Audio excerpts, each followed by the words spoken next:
All right. All right, all right, all right. You guys even hear me? Yeah, it looks like it is working, as long as I don't have my headphones plugged.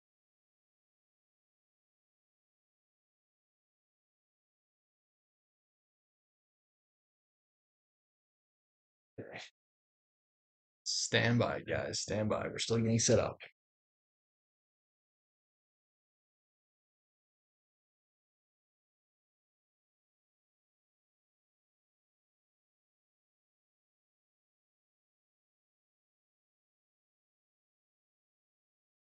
All right. Be able to hear me even more clearly now. I would think and hope so. It certainly is going to be a different sound based on what I've seen and observed from my own VODs. On the bright side, at least I am easy to understand, but I think it is partly a muffled sound from like the usual sound of my voice. Like for example, if you were sitting in the room with me here, the audio sounds a little bit different, I believe, because of the microphone itself and the I believe this is like foam is like serving to block out um, background noise and stuff like that. I believe it's called like a microphone cover or something like that. The foam microphone guard, yes.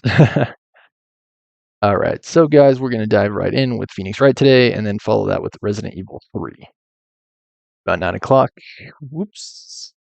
I gotta start the game. Silly me. Will I ever go back to streaming like piano, for example? I don't know. I probably could. Um, I don't know if I have, because the problem is now I would say I'm more so intermediate in skill. And because of that, I don't have the encyclopedic knowledge that I used to of all the songs that I can remember. Like back in those days, back when I actually had piano streams, the songs were simpler and it was easier for me to remember like a dozen or so songs, and then I could just do the stream. But I'm getting to the point now where the songs and pieces I'm learning are getting increasingly more challenging. Good night. The pieces are getting harder and harder to remember. And I would hope that we're already in it, by the way, guys. I would hope that there it goes. I was like, come on, when's it gonna catch? My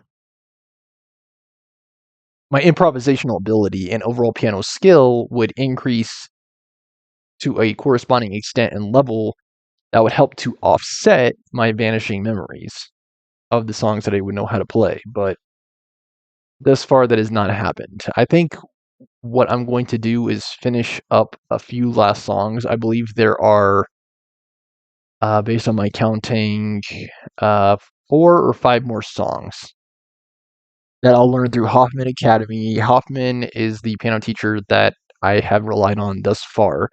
And I think what I'll do is I'll shift focus to other piano teachers online, particularly the ones that can teach me like scales and stuff like that, like things that I'll need to become a good pianist and entertainer without having to rely so heavily on my memory. Because another approach I could take is if I'm doing one of those like music streams, I could use the sheet music. But I'm also not very good at reading sheet. And so I'm currently at a point in my playing where I still need to take like some time to translate the sheet. And even Hoffman will quiz me. He's like, so what chord is this? What notes are these? See if you can figure out yourself. And I still struggle. Straight up, I still struggle on it. It's nowhere near automatic for me. And I feel like for me to be able to play a song live without going or pausing every 5 seconds, I would need to have that sheet music down. My sis? I could have sworn I heard Mia's voice. So then she's still alive inside your heart. Nicky boy. Oh, Mr. Lights. Is it true that Detective is the real killer? To be honest, we don't have any definite proof. Not only that, but it's definitely one of the more harebrained theories. Again, who is in that photograph? He's the only one who could have done it. Again, not true, unless he's in 2 different places at once. Wasn't he at... Uh-huh. Now Desiree's getting to the point, getting to the question that we're looking at. Wasn't he at Lord Lee Taylor that night? Yes. Yes, thank you, Desiree, he was. So the question is, how was he in 2 places at once? We don't exactly know his motive. Yeah, leave it to Phoenix and the game itself to take us on a wild goose chase. Why would Detective Atmay want to kill King Bullard? Also, not clear. It's almost time. Better get back to the courtroom. Need to find some solid proof. It's going to happen sooner rather than later. And by the way, if you selected anyone else, the game does penalize you. Like, you didn't have the opportunity to accuse Larry Butts, which was some baloney. The game basically forces you to say, look at me. You have no other option. Anyone else you accuse is going to immediately penalize you. October 14, 12:21 p.m., District Court, Court number 6. So now we have to try to work with the game to try to explain something that is frankly impossible. Now then, this court is back in session. Mr. Lugatme, please take the stand. Well, how do you do, sir lawyer? I never would have thought to see you acting so recklessly. You couldn't let them hand down your verdict just yet. That one would have given you the perfect alibi. He still has his magnifying glass monocle. An alibi by the name of Mask to Mask. I'm sorry. I'm afraid even the great Acme has no idea what you mean. Of course, I've been in the next courtroom ever since 12 o'clock this morning. I'm afraid there's no way I could know what's been going on in here. You've been in the defendant's seat all day long, correct? Being tried as Mask to Mask. Indeed. It's truly child's play to fool the ignorant masses. Not only did the poor fools ask me to protect their valuables, they even gave me a generous reward upon returning their own property to them. Take this red diamond ring that sparkles upon my divine finger, for example. Yeah, I was wondering how you got that. So you continue to insist that you are in fact Mask to Mask. Of course. I mean, he could have copied Ron. I believe that is what happened. Like, Ron was committing the thefts based on the blackmail letters, and then this guy kind of did a copycat thing. I mean, I believe that's what happened. I don't know. It's all very confusing. I'm still not sure why Ron was being blackmailed in the first place. Well, we've got it. Let us begin with this simple question. On October 12th at 1 a.m., King Bullard was murdered. Where were you at that time? He's going to say Lord Lee Taylor. One without knowledge lacks even the knowledge that he should be ashamed of himself. But don't worry, I will not hold it against you, Sir Judge. Oh, thanks. You don't know what you don't know. Alright, Mr. Atmay, the night of the murder. Speak. Come on, dude. Hit us with the theme. That theme is the best thing about this game. We're all ears. As you wish, Sir Prosecutor. He doesn't need to testify, he just needs to answer the question. Like, yeah, you don't need to testify, just answer the question. I was stealing urine as Mask to Mask, just as I announced I would. I had more than enough time to prepare. It was a pathetically easy job. I think it is so ridiculous that the game is even having you go through with this.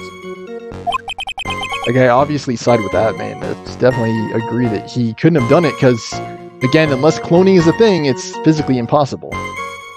And it's not. A photograph contains no words. In this case, one turned out to be my witness. Sorry, I got an itchy nose. Not only is it the one witness in the case, it's also very vivid evidence. Like, it's very clear. It's not hard to interpret at all. You were obviously there in Lord Lee Taylor at that same time. Yeah, unless there's a portal between Lord Lee Taylor and KB security offices. The time at which the camera captured Mask to Mask was the same time as the murder. That's not true. There was a few-minute discrepancy, but even still, I don't know how you would go between the two locations in such a short time frame. Even that does not make sense to me. It seems the main point of discussion will be the photo of the crime scene. Thank you! Whoever watched the previous episode of Phoenix Wright, Trials and Tribulations. Did I not say that at the end of the episode? Did I not say the exact words, who's in the photo? I think I said the exact same words, like, these characters are getting me to a T. And if you just so happen to be in the audience, give me some credit for perfectly predicting and foreshadowing what the game is hinting at. Who's in the photo? Everything else up until now is all part of his plan. We'll see how Phoenix gets out of this, or gets himself into this, I don't know. There has to be a secret to this picture as well. Even the great Mask to Mask cannot be in two places at once. Thank you. Thank you for stating the obvious, which I've been stating all along. Now then, if you'll excuse me, I have a verdict to receive. Hold it! Hold it! Unfortunately, Mr. Atman, we still have to do your cross-examination. Fool is too foolish to know that he's a fool.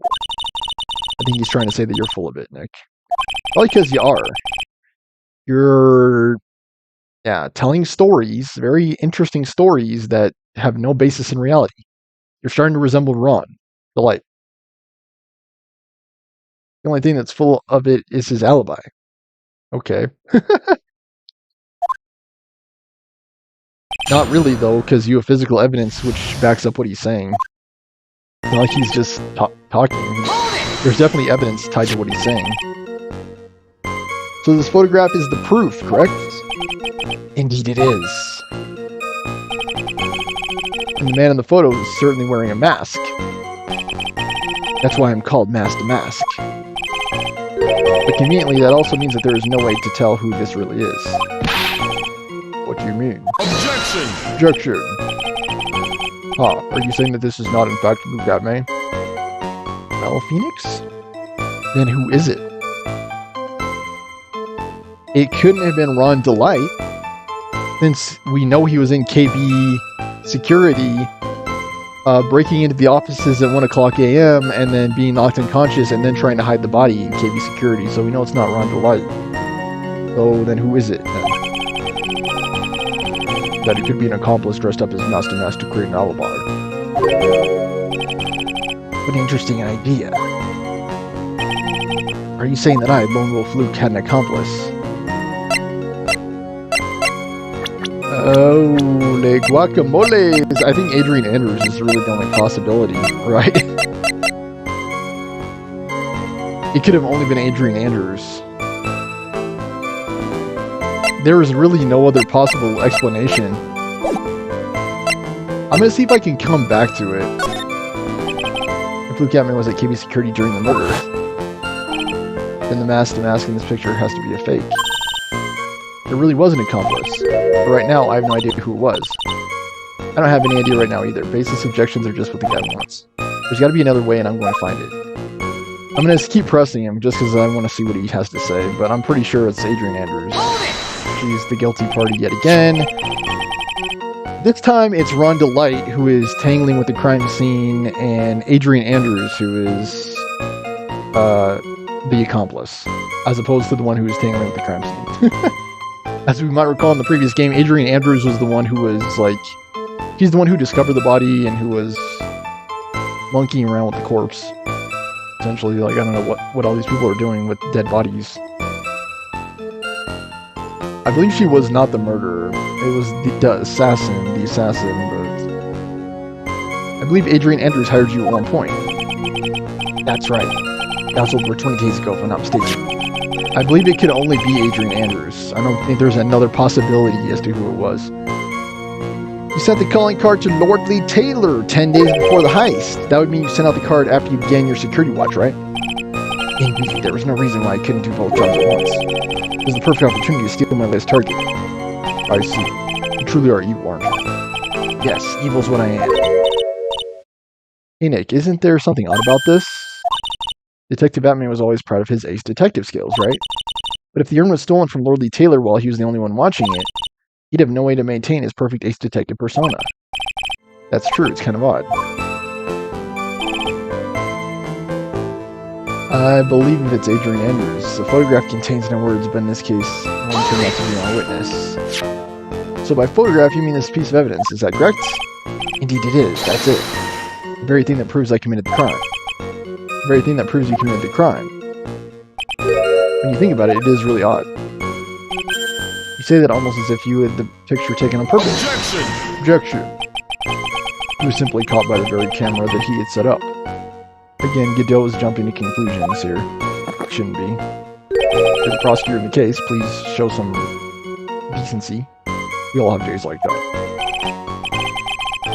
Turned out that there's no such thing as the perfect crime after all. Life is truly an ironic thing, a sad blue melody.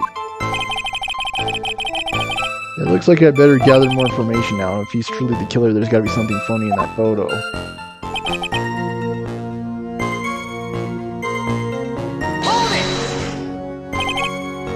About the camera that took the photo. Come now, it's all too clear what you're thinking. Huh? You think I altered the timestamp on the photograph, don't you?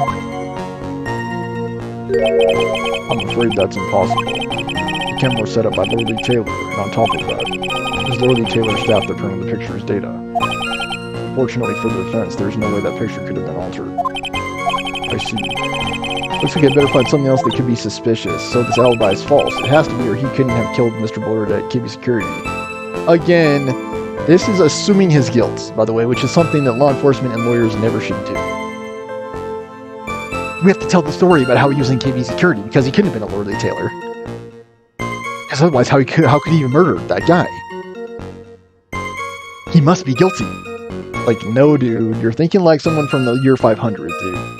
It's not guilty until proven innocent, dude. You have to put the facts together, not jump to conclusions and then try to tie facts to your conclusion that you jump to. There are two possibilities. Either the mask to mask in the photo is a fake or the photo itself is. Alright, so... I believe, which one was it? I believe it was this one.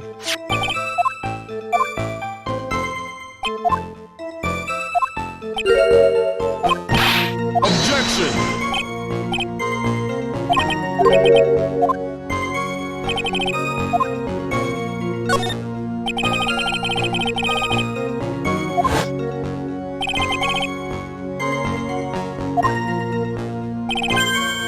You had an accomplice.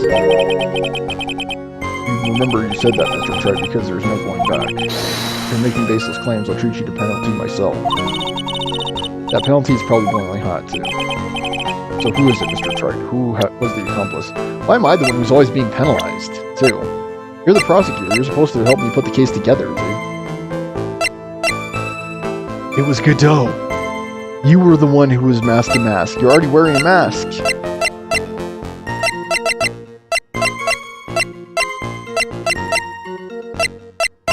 I mean, I think it could have only been Adrian Andrews, right? There's no other possibility.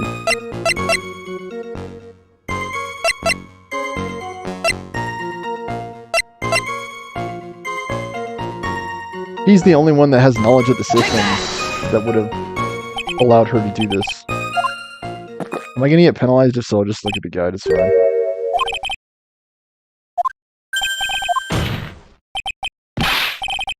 The aura this assertion has around them. If you're going to judge someone by their aura, you'd be right up there as the number one suspect, Mr. Wright.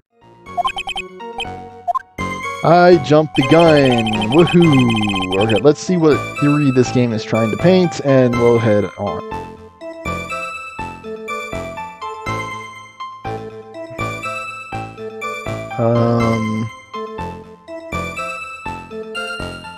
Alright, hold on a sec.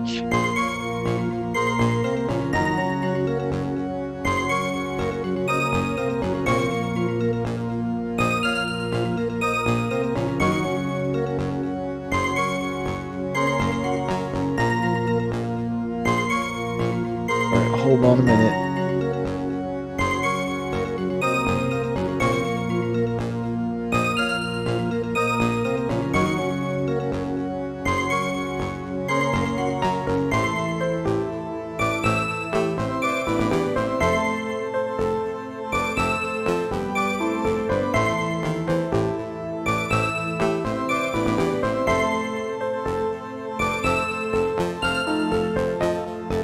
I had to press his third statement again.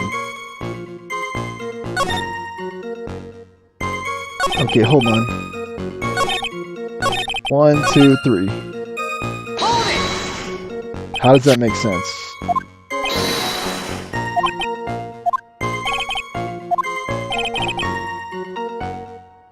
There's no way I could have tampered with it. That means I could not have killed King Willard, unless I had an accomplice. Think long and hard about that night. That basement warehouse, and this picture that supposedly captures it. It's gotta be here. Isn't there something funny about this picture? Are you implying that the picture's a fake? You bet I am. There's definitely something strange about this picture. We took a look around the basement warehouse that night before the theft took place, and there's something in this photo that does not match the memory of that night. Is it the paint? I think that's also ridiculous too, that you can press the statement again and get new information. I think that's a tad funny. It's the paint, I'm pretty sure. Yeah.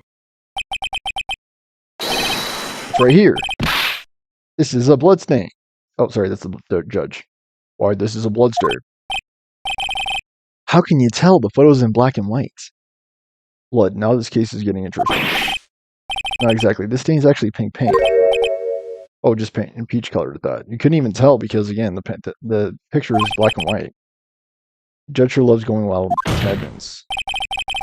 Well, with our goofy pile of evidence, I mean, anyone could go on a tangent, really. The problem with this photograph is not the paint. The problem is when you consider the layout of the basement warehouse, it turns out that something that should be there is nowhere to be seen. Well, Mr. Wright, what is supposed to be in this picture instead of the paint stains? The statue! The supervisor of the treasure exhibit stated the following. There's a good reason for that. On the day of the crime around noon, a golden statue just happened to arrive from the mountain training hall. I realized that the statue would be the perfect size for covering up the paint stains. That's why I put it where you first saw it. I myself was there that night that took place and saw the statue in that spot. If this picture was truly taken on that night, then the statue should have been there. Objection! Objection. But when I went there the day after the theft, that statue was... Statue of Old Bag... What? That's not Old Bag. That's Amy Faye. Sitting in the corner. How dare you disparage Amy Faye? Goodell, maybe you should wait some more. Perhaps it was somehow pushed there accidentally. Your Honor, the statue is slightly larger than yourself and quite heavy. It would take more than an accidental push to move it that distance.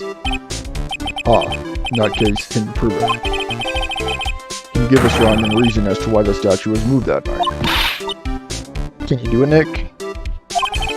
Never mind who moved it, the real question is why did they move it?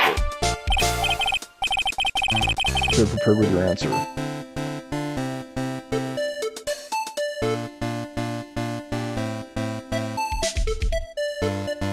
I don't even know what we're going on here.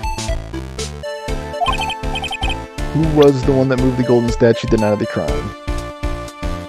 It couldn't have been Luke Atmay.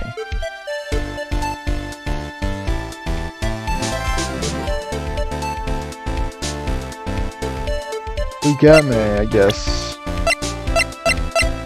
I don't know how he would have done that if he's in KV security. Okay. One who moved the statue is none other than Luke Atmay. Come now, sir lawyer. There you go again on one of your strange delusions. Mr. Wright, what basis do you have for your strange delusions? It's very simple. The witness was the only one in the basement warehouse that night.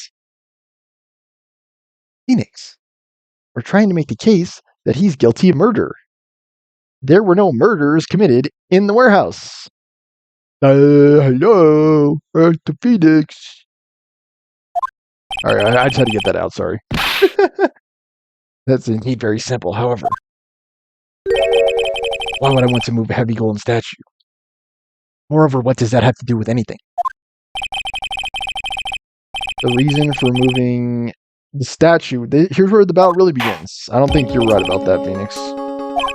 What reason did the witness have to move the statue? By specifying that he moved the statue, you're putting him in the warehouse. Again, no murders were committed in the warehouse. Reason can be found here in this photograph.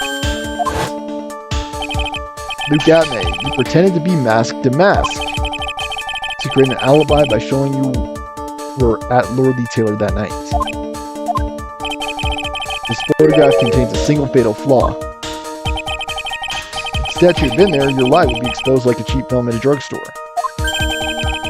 That's why you had to move that statue. What? I'm still not sure I follow the game logic here. How would that question the authenticity of the photo? Because again, you would know that it was taken in the warehouse because the statue was in the warehouse. A single fatal flaw. Interesting theory. Please enlighten us. Just where in this picture does this lie exist? Is it the timestamp?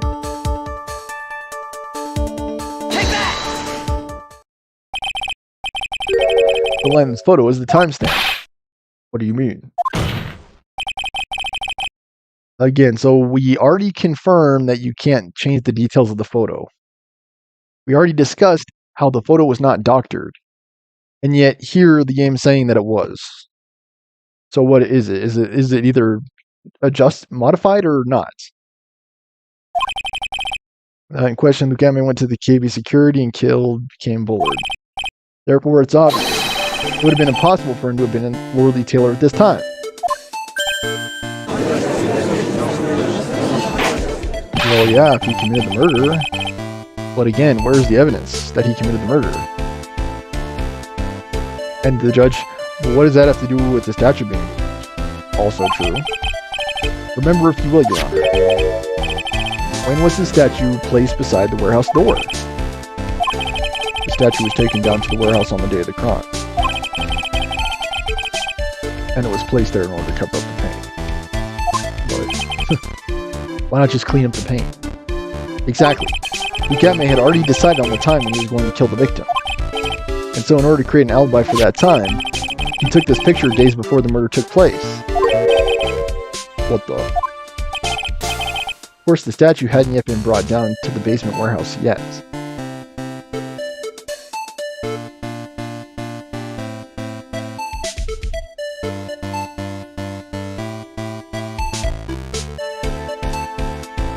So the real issue is that not that the statue was moved, but that the statue isn't in the photograph. Again, that's a complete red herring by the game. It's a complete distraction and confusion by the game. Because you're basically telling us that it's not important whatsoever that the statue is moved. It's only important that the statue is not in the photograph. And it was there after the fact.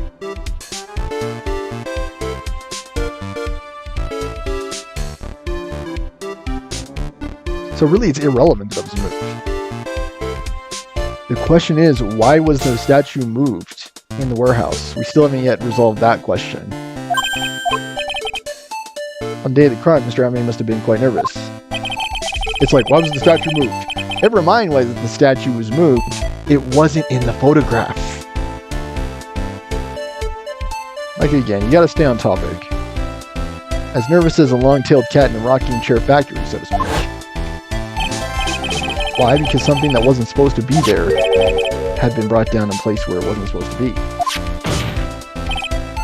And that is why Luke Atmay had to move the statue on the night of the murder.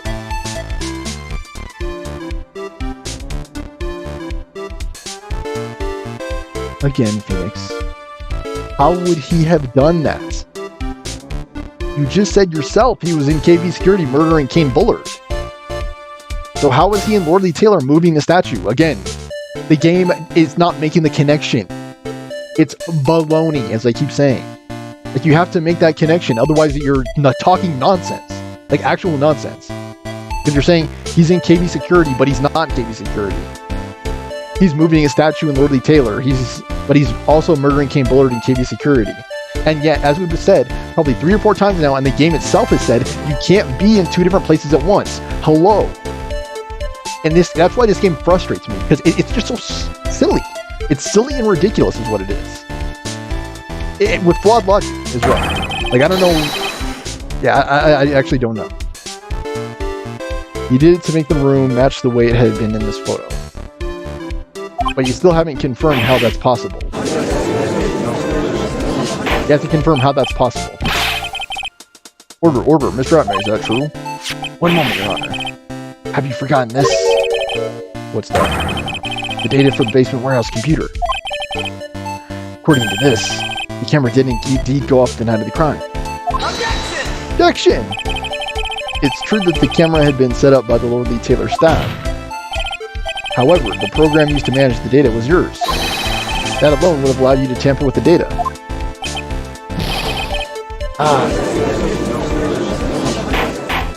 Okay. So, all that may be well and good, but it still doesn't explain how he moved the statue. Because for that to have been possible, he would have had to have been in Lord Lee Taylor. He can modify the data all he wants, but something he cannot do is remotely move a statue. Like, even if he had, like, complete control over that computer program system, it still wouldn't allow him to move the statue remotely.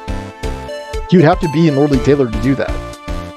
Or have people, you know, you have to somehow coordinate that remotely. Mr. Godot, what's the meaning of this? Is any of this making sense? Just play the theme, please. Just play it. Godot, I warned you about making me wait. Now put that coffee down. Thank you. Thank you. I was about to go nuts on this game. Now let's just enjoy the music and just try to forget the ludicrousness of this trial. My 11th cup.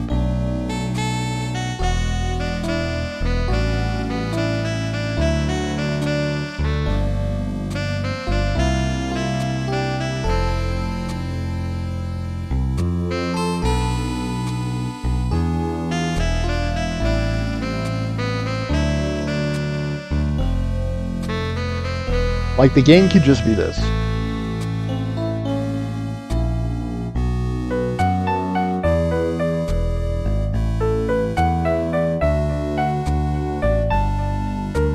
Alright, guys.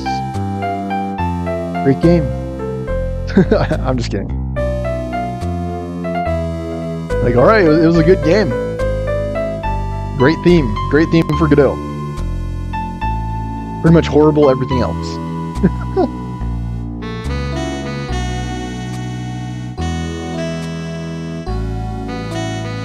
Again, it is so good.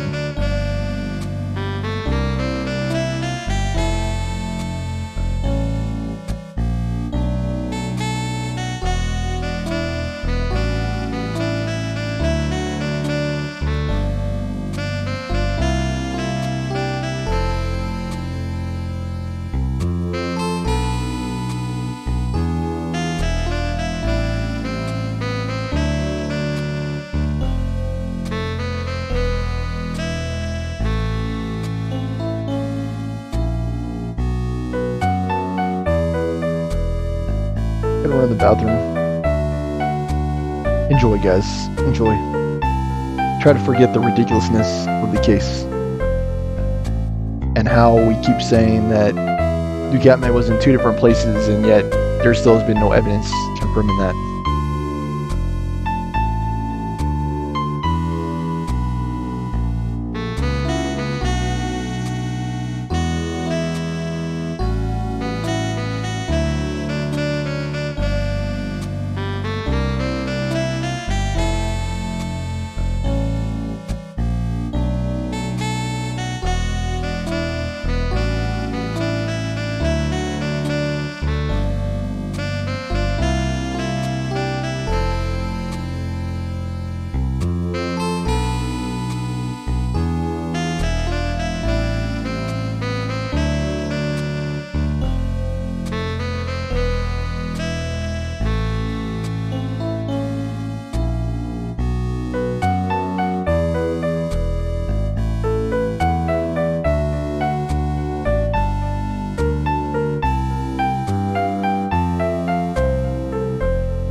That amazing music is still playing. If only we could have that music the entire trial. That would have been great. I mean, that music is easily the best thing about this game. Hands down. Hands down, it is the best thing about the game.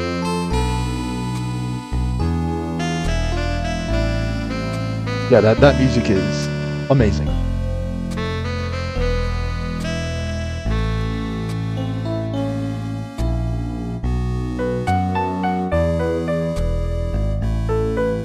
Alright, let's get this over with. I promise to drink no more than 17 during a trial. Which means I'm still good till the last drop. The defense has a very good point. Not really. Not really. A good point, so what? We're all but travelers on a road of infinite points. I think he's got his points mixed up with his other points. He's probably my favorite character just based on his theme alone in this. So you say this photograph was taken ahead of time.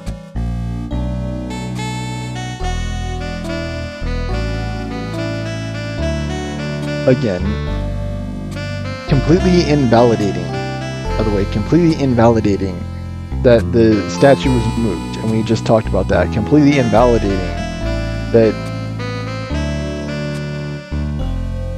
Padme had to move the statue.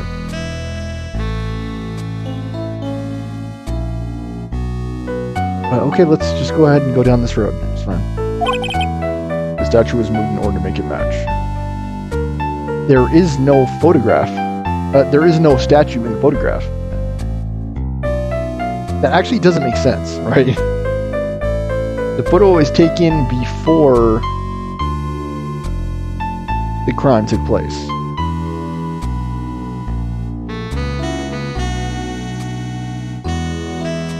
The statue was put there after. I mean, again, how would we even know that? Unless we were able to see what the picture would have looked like. Would the photograph have taken the picture of the statue?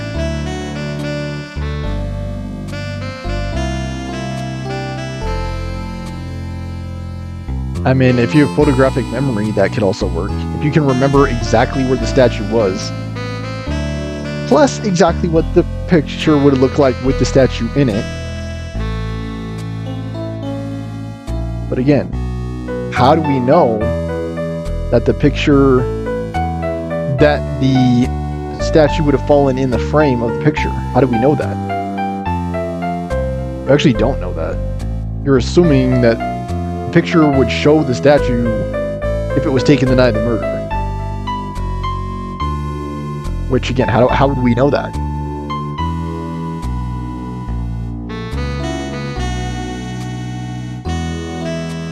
Moreover, when was the statue moved?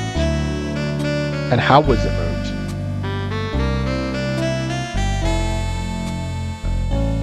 Because you're saying all this also happened on the night of the murder. Yeah, let's just keep listening to the theme, because it makes a lot more sense than this trial. That's a very interesting idea, however. There's one point that can't be denied. Which is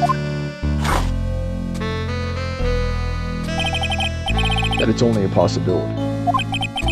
Men that are trapped by the chains of maybe. No!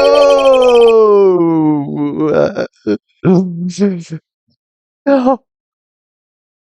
The trial's all downhill from here. Let's just get it over with. This game sucks. Okay. They never reach their dreams. That's very true. No, wait, don't fall for that, Your Honor. Hey, Mr. Damask. Yes, sweating already. If there's no funny business in your actions as mask to mask, there should be no problem with you telling us your strategy. So let's hear it. Yes, please provide this court with your testimony about your plan to steal a sacred urn. Yeah, we're just gonna ignore the fact that he moved the statue. Because no one has an explanation for that. Not even Phoenix, fantastical Mr. Wright. Fantastical theory, right?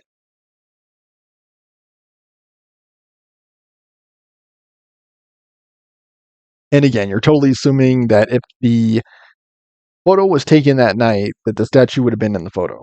Which, how would Phoenix Wright know that? How would he know that? Unless he had access to Lord Lee Taylor's systems, which he did not. I mean, we totally did not cover that or see that or witness that during the investigation. So again, I'm calling full-on baloney on the game. Full-on baloney. Like Phoenix Wright would have no way of knowing that the statue is in the photograph. Unless, again, you have photographic memory and intimate knowledge of the dynamics of that camera based on the point of reference of the photograph, which you wouldn't. Let's actually look at the photograph. Where is it? This one?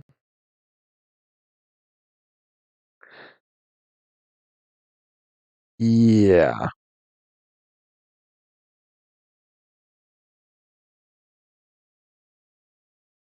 Again.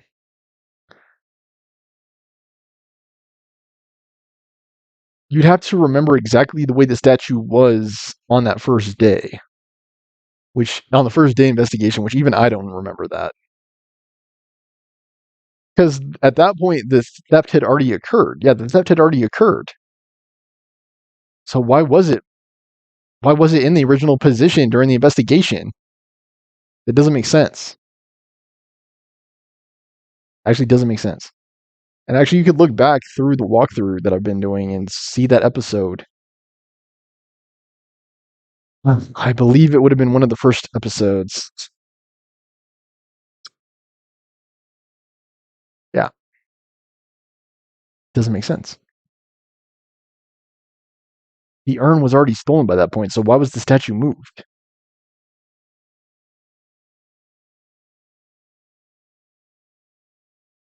I don't know.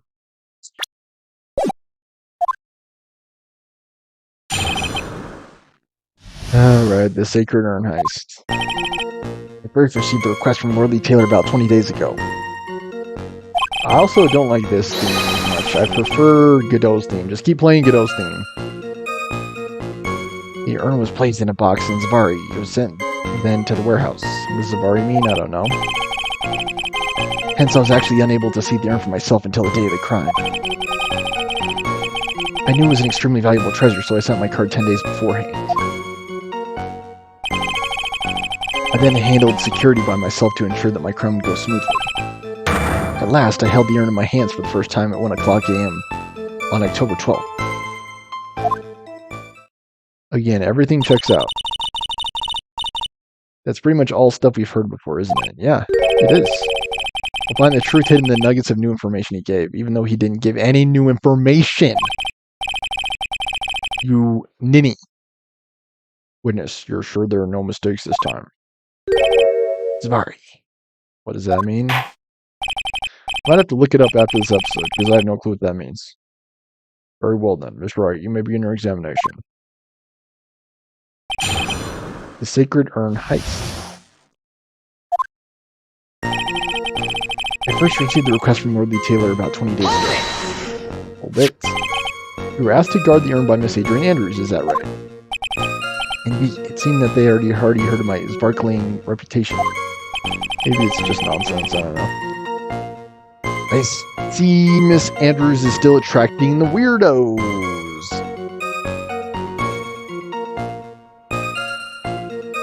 I mean, dude, there are so many holes in this case. I can't even see straight anymore. You better watch out too, Maya. It was placed in the box and it was sent to the warehouse. Okay. You mean this box? Yes, that pathetic box. Lady Andrews was especially taken with that urn. She wouldn't let anyone enter the store, not even me. And yet it's not possible that she was your accomplice. Also very interesting. Interesting new tidbit, yeah, but we can't say that she's the accomplice. I was actually unable to see the urn for myself until the day of the crime. So you're sure that you'd never seen the urn before? Indeed. You may ask Lady Andrews to confirm for yourself. My security was focused entirely on the entrance to that warehouse. However, I've begun to let no information whatsoever slip through my fingers. I knew it was an extremely valuable treasure, so I saw my card 10 days beforehand. Hold it. You mean this calling card? That's right. That is without a doubt my calling card. I guess Mr. Delight didn't make this after all. I made you about the envelope. Making this card authentic would have been child's play.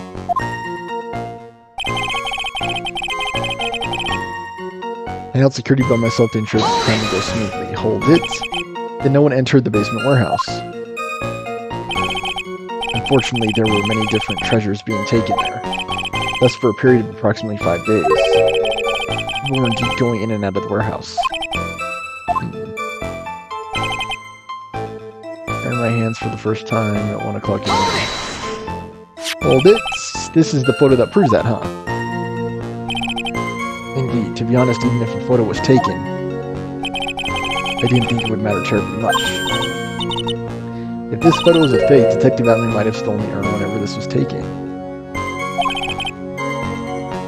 I mean, we really don't know anything anymore, right? I mean, there have been so many red flags raised that all we're seeing is red like one big bull. Like, it's a bunch of bull, right? It's a bunch of bull that we see because of all these red flags everywhere. Yeah. I mean, he could have stolen it at any time. He could have moved the statue anytime, too. Really, nothing we know is true anymore. He's been saying that he never saw the urn until that night. If we can prove that he's lying there, we can wrap this up and put a bow on it. We need to take a good hard look at the court record. He's been covering his tracks. There's one thing we need to prove in this cross-examination, that he took this photo well before the actual night of the crime. How do we do that? I mean, it seems like a massive pivot, right? First we're talking about the statue and him moving it, and now all of a sudden we're talking about the photo itself and how it could not have been taken at that time. I mean, we were even talking about how it could not have been the mask. He could not have been masked the mask in the photo. So many pivots, like it's crazy. There's one thing that Atlee stated very clearly, that he had never seen the urn before he stole it. He said he had never seen it before that night. So, he is implying that he stole it on the 12th. That's what he's stating through his testimony.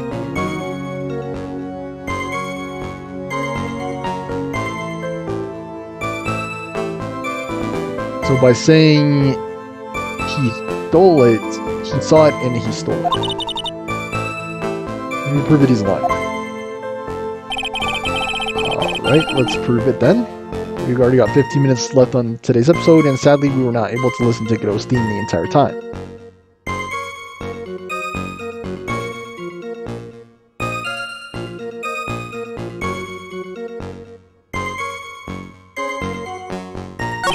The calling card.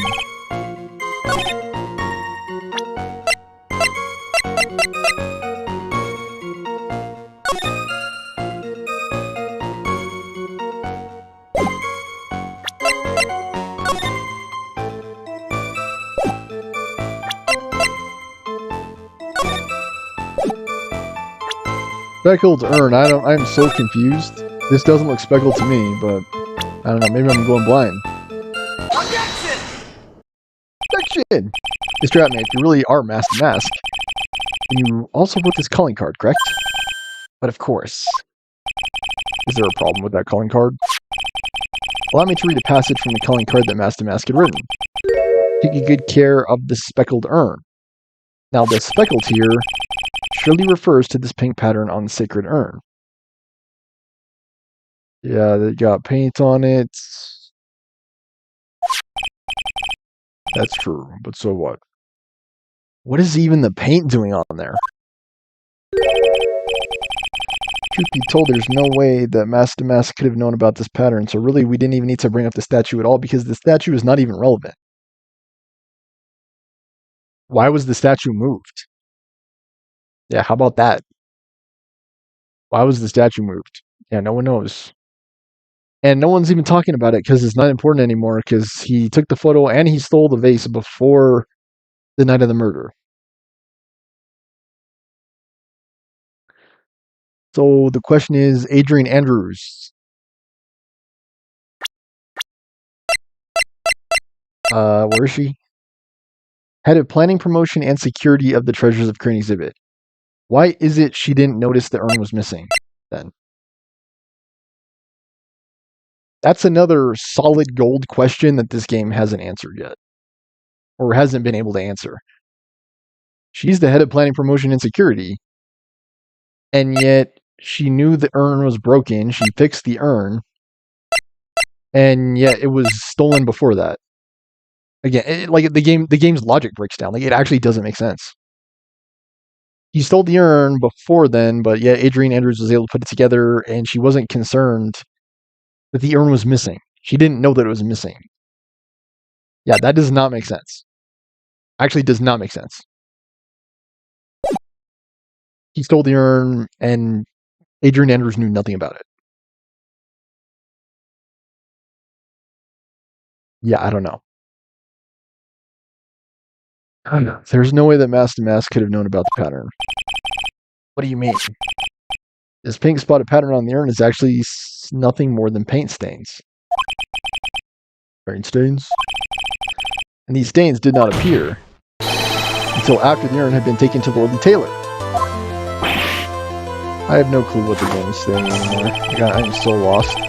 I'm not finding this joke to be very funny, Mr. Troy. The day that the urn was taken to the warehouse, the urn was broken due to human error, or should I say an error-prone human. So you're saying the calling card was written after that?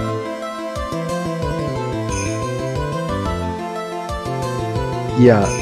So the paint got on it because of Adrian Andrews. So yeah, the calling card should have been written after that then.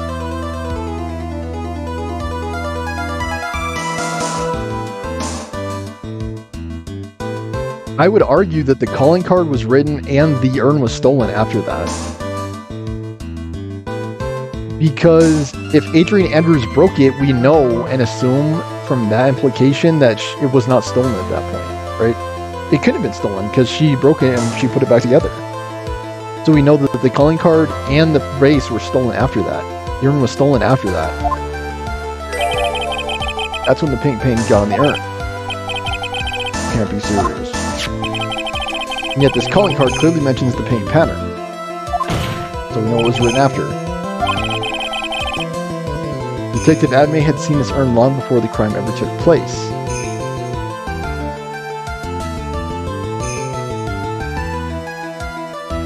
I mean, the timeline itself is also very confusing.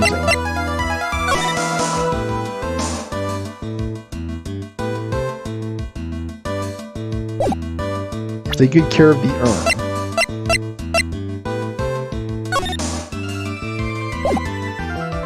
So...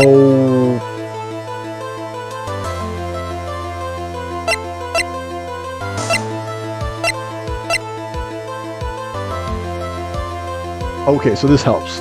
So the urn got in 2 weeks ago, and then Adrian Andrews dropped it, and then she put it back together. Wooden box that had the sacred urn in it has pink stains on it. She repaired it 2 weeks ago, then replaced it in its box, kept out of sight. So again, how did Luke Adme or the Master Mask know? If it was truly kept out of sight, how is it possible that Master Mask knew to include that detail in the calling card? So many questions, right? Like, the calling card was done 2 days ago. 10 days. 10 days. 10 days is almost 2 weeks. So it's possible that Luke Adme had seen it, or stole the urn and then wrote about it in the calling card. I don't know, it's all extremely confusing. He saw it when this photo was taken.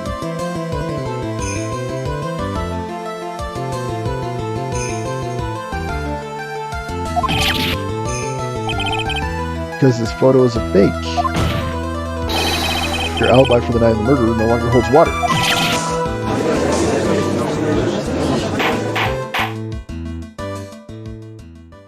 I feel like this game is like the roller coaster and not the good kind. Like, it's so many twists, turns, and loops, it's hard to keep track.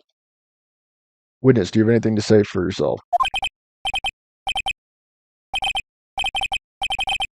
He's broken. Actually, my brain is what's broken after this silly game.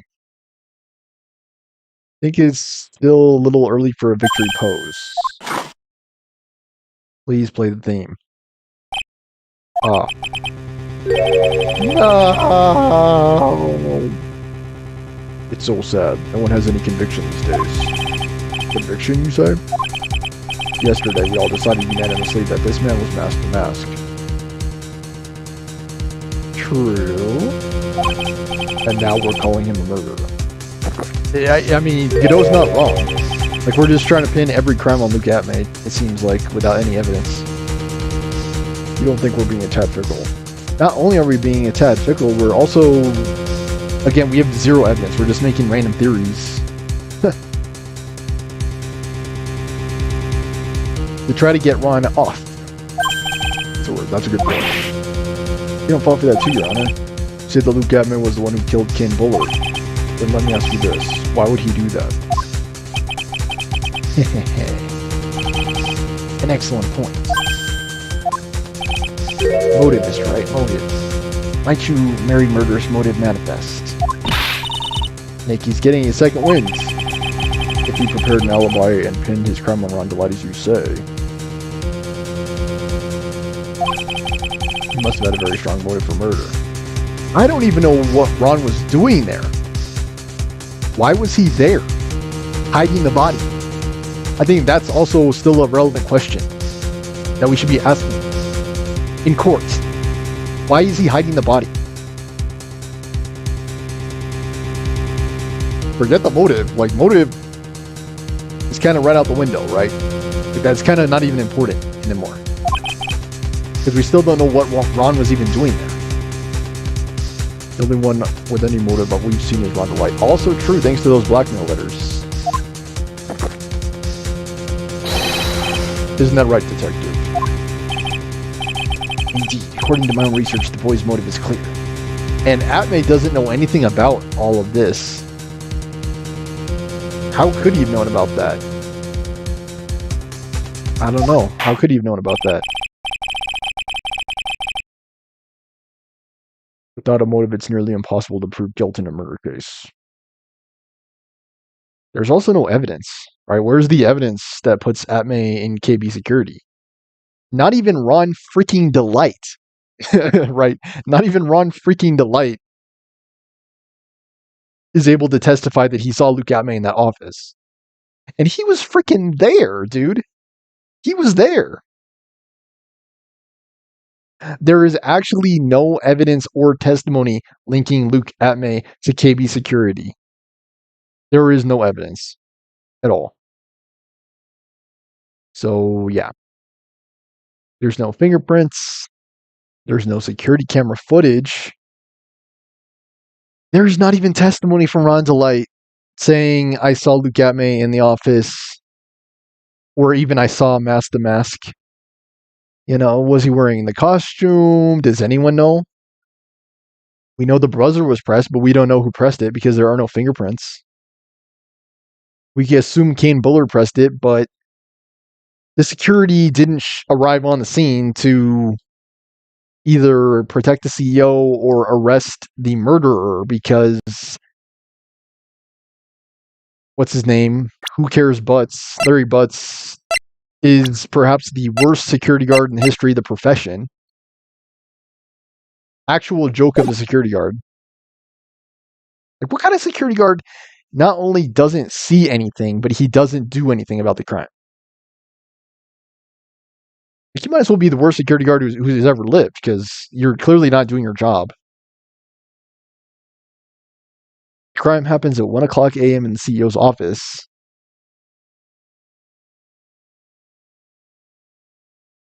What's the CEO doing there?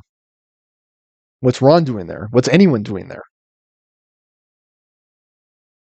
And the only person it doesn't make sense for them to be there is Luke Atmay. Like, it makes no sense for him to be there. Why would he be there? And how do we know he was there? We still don't know that he was there. Because, like, yes, he must have been there because he's the one who murdered Kane Bullard. But that is not how you think as a prosecutor or an attorney. That is not a responsible attorney's thought, like, pattern. If you're an attorney and you're out to do a good job and you're out to represent your clients and you're out to uphold justice, honor, and integrity, you are not putting together false narratives in your brain as to how a murder occurred, okay? You're not, I don't know what the word is. Virtually plotting and planning like, oh yes, it must have been Luke Atmay. He's the one who murdered King Bullard. I know he was there because he's the murderer. Like, no, dude, no. You are not a freaking attorney if you put that fake story together in your brain. You're not. You're just telling stories at that point. You might as well be saying it was Santa Claus. He rode in on his sleigh. He went into the CEO's office and he murdered King Bullard. Because there is about as much evidence of that having occurred as Luke Atmay having been in this CEO's office.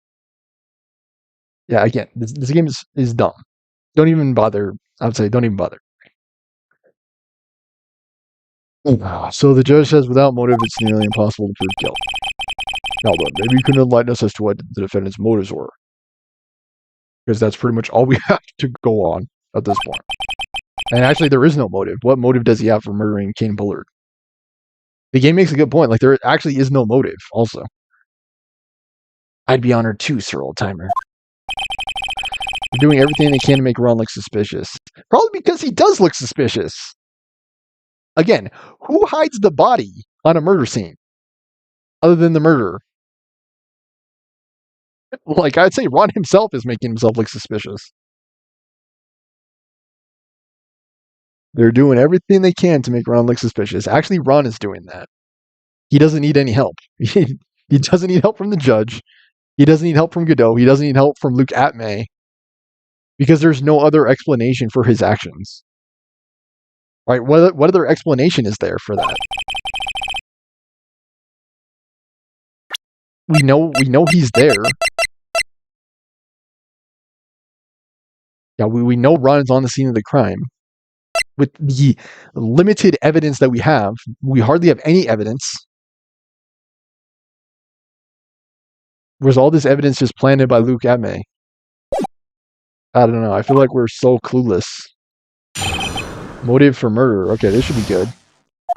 Luke Atmay had no points of contact with the victim whatsoever. Okay, I believe that. Kane Bullard decided to investigate Master Mask and simply mistook who he was. That is also very confusing, too. What is Kane Bullard's relationship to Master Mask? Because he has... where is it? This. Is he Mask the Mask? I don't know. He might be Mask the Mask. Because he's keeping track of all of Master Mask's crimes, for some reason. I don't know why he would do that, but okay. He decided to investigate Master Mask and simply mistook who he was. I don't think that's true.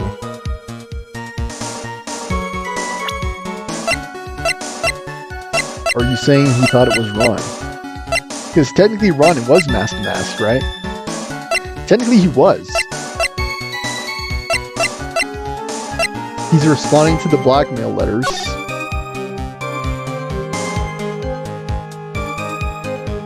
He's responding to the blackmail letters, so he might have known already that Ron was Master Mask, and in which case he wasn't mistaken. He was not mistaken. It was Mr. Bullard who wrote the blackmail letter and sent it to Ron Delight.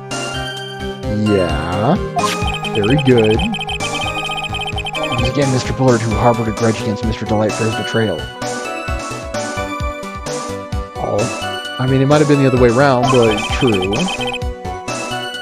Mr. Bullard's mistake is quite excusable, but then truly believes he is Master Mask. I mean, he was fired by Bullard, so that's true. Mr. Bullard's mistake is quite excusable. The defendant truly believes he is Master Mask. I mean, again, he's not mistaken then. If Ron is Master Mask, then he's right in believing he's Master Mask, number one. And Mr. Bullard is also right in believing he's Master Mask, because he is actually Master Mask. That's why Mr. Delight saw it fit to kill Kane Bullard. Truly a tragedy.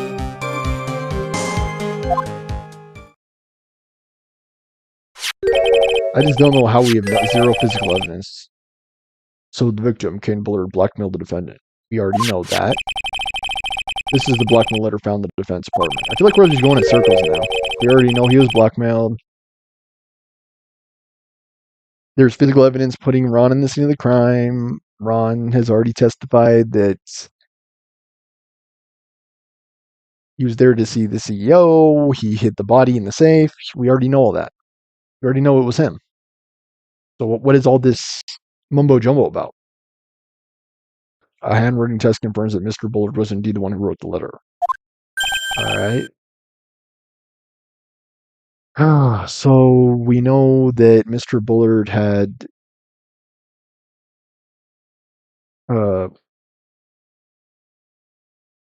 some reason to blackmail Ron. I don't even know why that was the case. Why is Ron being blackmailed by Kane Bullard? Written by Bullard, found in Ron Delight's room. Why is Ron being blackmailed? Because Ron was like, go. It just doesn't really make sense. Begin your cross-examination. Maybe I just don't understand this game's logic. I think maybe that's the problem. Flawed logic, I don't understand.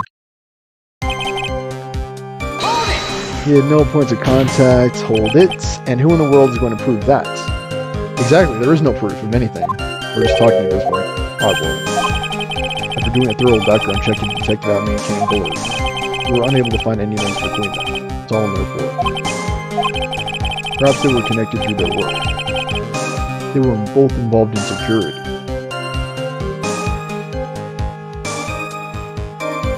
I mean, we don't know what anything is anymore. Nope. That was one. In any case, the only one with the motive is Mr. Delight.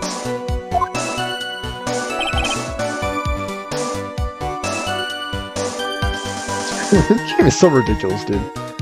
Kane Bullard decided to investigate Master Mask and mistook who he was. Is that even true? Taking my mic, or just too close to my mouth. Mistook, exactly. Was he really mistaken? That's right, mistook. The old nurse mistake, meaning to take an error. That wasn't what I meant. Just who did the victim mistake Master Mask to be?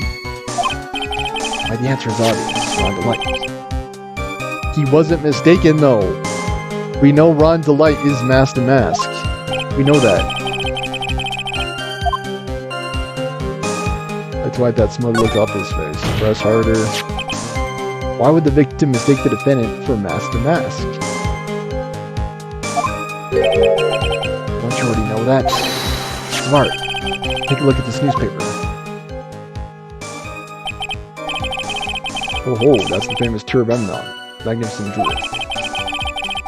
That photo shows a magnificent detective as well, does it not? Furthermore, it also shows an empty guard, namely the defendant.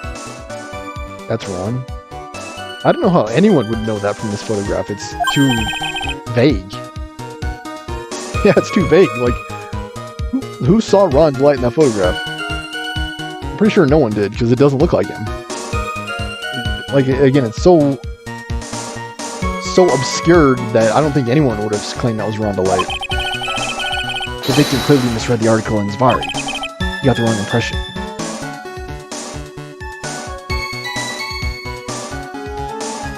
Ron is the only other person on the scene, and neither one of them are dressed as Master Mask. This doesn't make sense. The impression that this ugly security guard was in fact Master Mask. Again, who would assume that? No one would, not even Kane Bullard. That was an unusually reasonable deduction. What? Mr. Bullard wrote the letter and sent it to Ron. You mean this blackmail letter right here? It says bring $50,000. The handwriting is without a doubt the victim's. We already know that, Phoenix. There's no mistake, even if official report to prove it. But I don't see an addressee on this letter anywhere. An addressee? This letter was discovered in Ron Delight's apartment. Mr. Delight did show up at the designated place in time. The fact that there is no addressee is relevant. What's up, Nick? I just had a thought. What if that blackmail letter wasn't meant for Mr. Delight?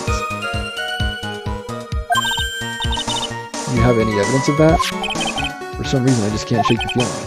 But there's something not quite right about this blackmail letter. Well, everyone, are you quite satisfied? No, I'm just confused, frankly. It was Mr. Bullard who harbored a grudge against Mr. Delight for his betrayal. What do you mean by that? I'm certain you were already aware. Sorry. KV Security has a lot of security info on all sorts of companies. Since I was the security team chief, I stole data from the company. Would he have borne a grudge after firing him, though? I mean, I do think it's possible for lawyers,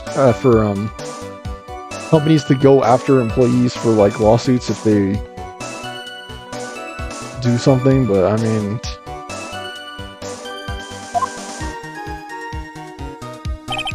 Again, is that something to bear a grudge over? I don't think so. King Bullard had yet to forgive young Mr. Delight, which is why he sent him that letter upon mistakenly believing he was the thief. I mean, it does actually make sense. Like, that much does make sense. Here's a file that we discovered in Mr. Bullard's office. Evidence that Mr. Bullard was receiving money through blackmail. However, isn't this a bit odd, sorry. Why did the defendant pay Mr. Bullard the money? Even though he wasn't actually mask to mask. I thought Bullard was the one making the payments. On that point, there was an unfortunate bit of chance. Mr. Bullard's mistake is quite excusable. The defendant truly believes he's mask to mask. That's because he is mask to mask. You really think that story is going to hold up? That assertion is not merely my own, I'm afraid. What do you mean? After a memo from Ron Delight's wife, Desiree Delight.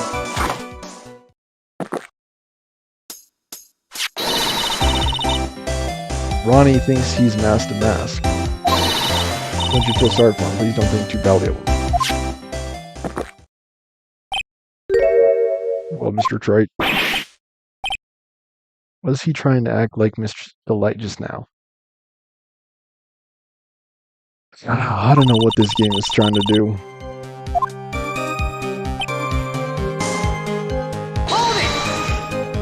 Alright, press everything and then inject with just the right piece of evidence. That's just your imagination talking. Come now, sir lawyer. Great imagination isn't the right word for it. This is a deduction, the result of carefully applied reasoning. And we heard that careful reasoning for ourselves. It's a long story, I better save for another time. Not really, you're currently wanted for murder. So maybe you should get to the explanation. Very well another time. Those called long stories aren't usually that long, at least not in my experience. You're going to try to connect Detective Atmate to Mr. Bullard, right? Yeah, that's right. Hopefully it won't require surgery either. We have to talk about that blackmail. Was that blackmail letter really intended for Ron? If we don't have enough information, you should press him for more testimony.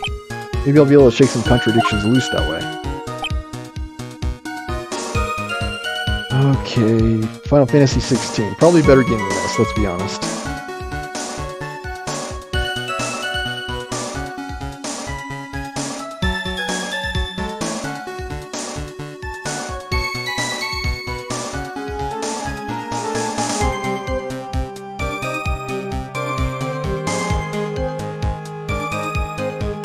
Newspaper clipping on 3.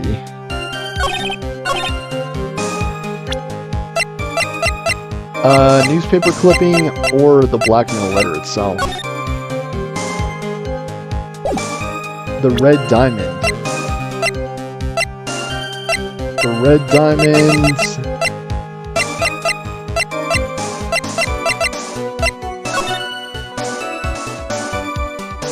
This is blue.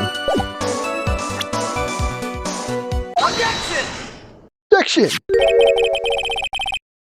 Again, I am so freaking confused at this point. I don't even know left from right anymore. Take a good look at this clipping. It contains a picture of the Tear of Memnon, the stolen jewel. What about it? Problem is this jewel's color. Color? I'm not much for discussing color myself.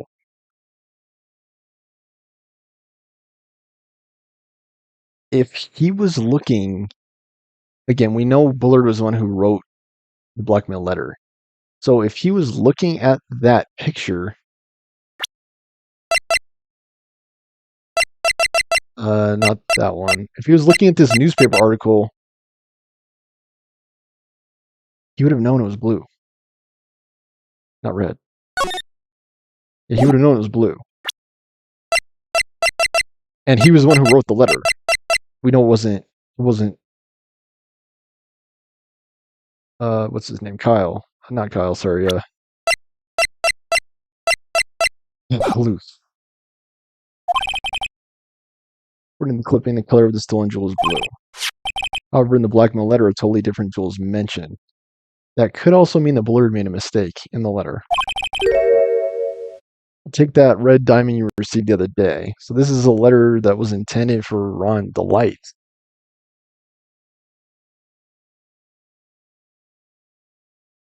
The red diamond. I mean, unless he was talking about Luke. Red.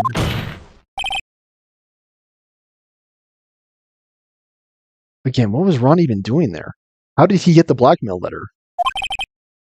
The red diamond described in the blackmail letter is not the Tear of Memnon that Damask stole after all. Objection! Your point is, Mr. Trite, so you're trying to say that this blackmail letter was intended for someone else.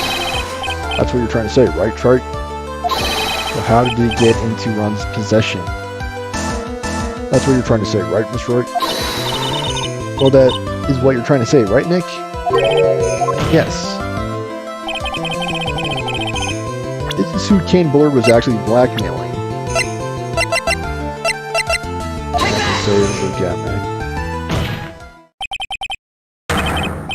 It was you, Detective Atmay. You have some sort of basis for that claim? You've been personally involved in every single mask-to-mask case. And in the last case, you recovered what was stolen and received a jewel as your reward. A jewel? How did Ron get the letter, though? Probably the one wrapped around your conspicuously around your finger. The red diamond ring. That's the diamond referred to in the letter. Which means that Kane Bullard wrote that letter in order to blackmail you.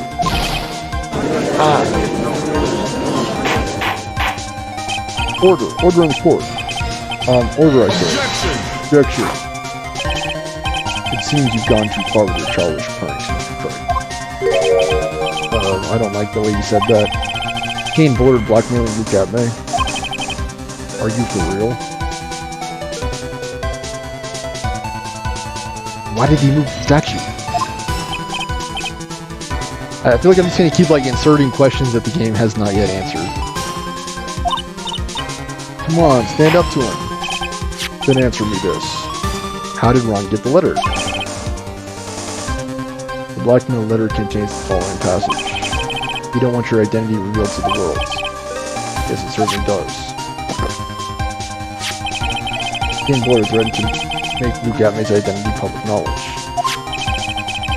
An identity he wanted to keep secret. What was that identity?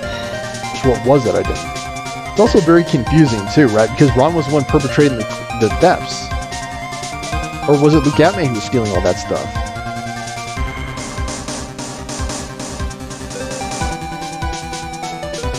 I assume Ron was the one who stole everything, and then Luke Atmay somehow got the red jewel. Oh, is that on the Kane thing?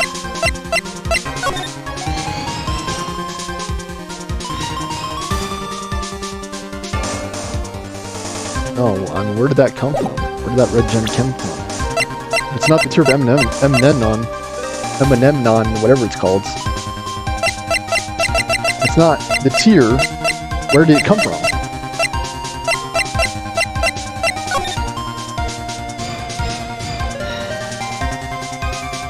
Tier of Emanon. Oh my god. Where did the red jewel come from?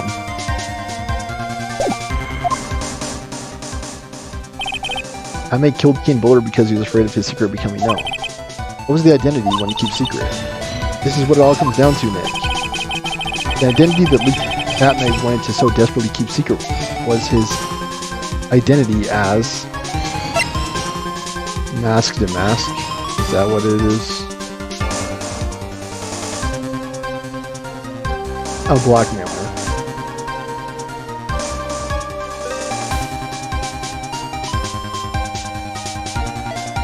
I don't know, dude. I am so confused. Not Mask to Mask, a blackmailer. Try to follow. I don't know. I'm lost. Look at me was a blackmailer. Objection! Objection. Isn't that a little different from what you've been saying? You said that Kane Bullard was the one blackmailing Look at me.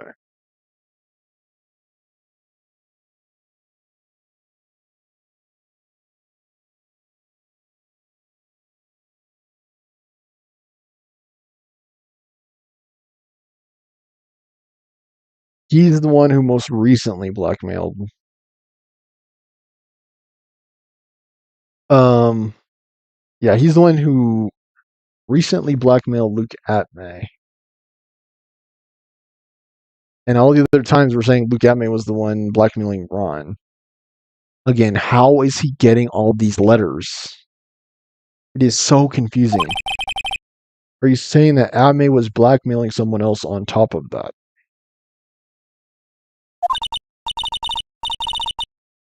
This is definitely like confusion. Kane Bullard was blackmailing Luke Atme. Luke Atme was blackmailing Ron. Ron is receiving all of the blackmail letters. Ron Delight was also being blackmailed by a certain someone. Dude, like, what is with this guy, too? Like, he's hiding bodies, he's being blackmailed, he's the head of security somehow that is also stealing company secrets. Like, what is with this guy? Like, he may not be the murderer, but he's pretty much everything else, right? Can we all agree on that?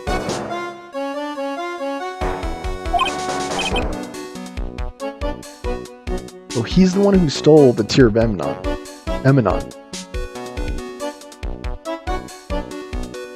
Someone knows his true identity and is blackmailing him, and it's Luke Atme. I started getting the plans in the mail. I received plans from someone very kind person. Incredibly detailed plans. That would mean the red light was an aftermath. That's what we're claiming. Someone else came up with the plans and then Mr. Delight steals targets for him. That someone was none other than Luke Atme. Silence. Now I see, it's all becoming clear. Luke Atme was the one sending him all of the letters, including the one that Kane Bullard sent.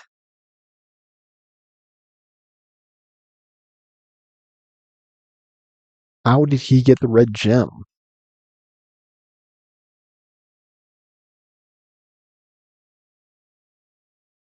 Why is Kane Bullard keeping track of all of the crimes of Mask to Mask?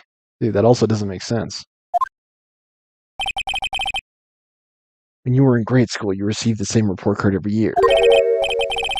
Careless with the tendency to jump to conclusions, am I wrong? How did you... You say that Luke Atme was blackmailing Ron Delight. In which case, I would naturally know all about his relation to Mask. Yeah. Ron Delight started receiving plans from a second crime onward, correct? I don't even know anymore, dude. Who is Ron Delight? Who is Ron Cracker Jack Delight? I don't know. He's definitely not who he claims to be. We can just say he's the murderer, so there's no reason to carry on the charade. I learned of his identity when he committed the first crime. Certainly couldn't have blackmailed otherwise. So he was stealing stuff even before your interventions. That's what I find strange. Let's see some hot, bitter evidence. During that first crime, how did Luke Atmay know that Ron DeLite was mask to mask?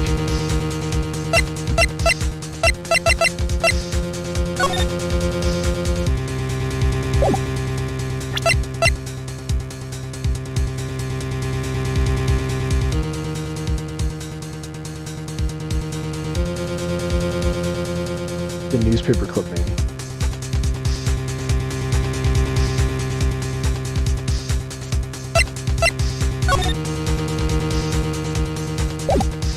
This is gonna be some straight baloney, guys.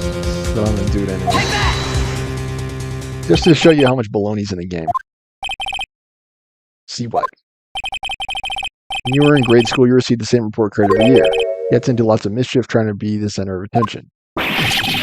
What do you mean? This newspaper clipping. There's a picture of you and Ron DeLite in his guard uniform. Seems that mask to mask didn't just disappear into thin air. He just took off his outfit and hid it in a bucket. That sounds far too stupid to be true. They're trying to say he put it in the trash can. Again, how would someone playing this game know that? How would anyone know that? From that photograph, no one would know that. You just have to assume using game logic that with tricks like that, he couldn't fool a baby, let alone an ace detective. And that's not a bucket, that's a trash can. Anyways, other than Phoenix's flawed vocabulary, that's when you figured it out, Mr. Atmay. That's when you learned that he was mask to mask. Dude, this is beyond confusing. I just want to wrap up this episode, so this is beyond annoying and confusing.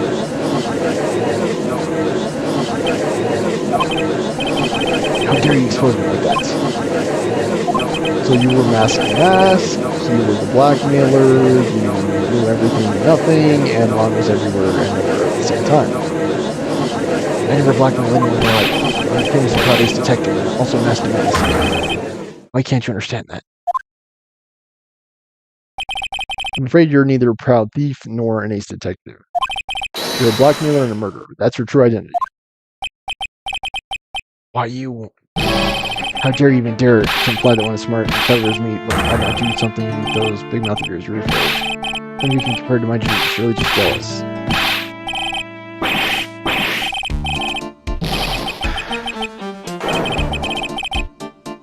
Not to make one laugh. It's hard to say what's more cartoonish, this game or the characters in it. Like, it's so ridiculous. We finally righted the real answer. That was quite a performance by Mr. Atmay. Please prepare yourself for Mr. Atmay. Objection!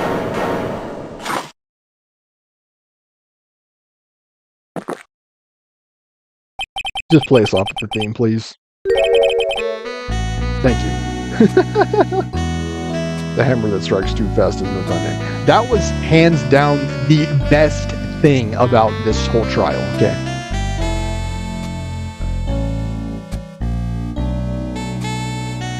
The entire trial.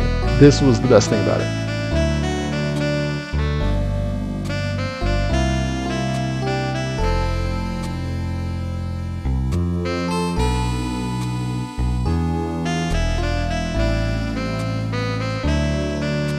Alright, let's wrap this up. It's taking too long.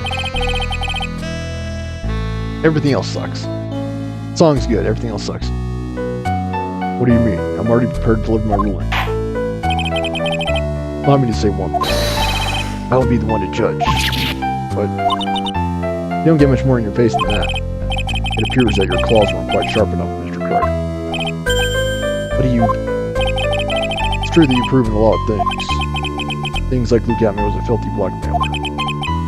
And that he wasn't at lowly Taylor denied the murder.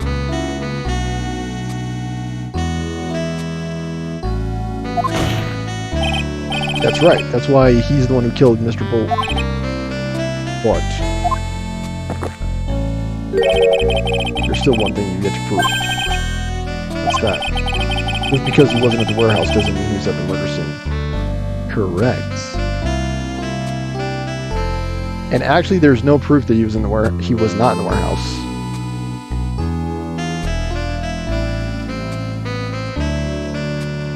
There's no proof that he was in KB security. There's no proof he was not in the warehouse. Can't prove that this pitiful excuse for a man was at KB security, and I don't see how a verdict can be delivered.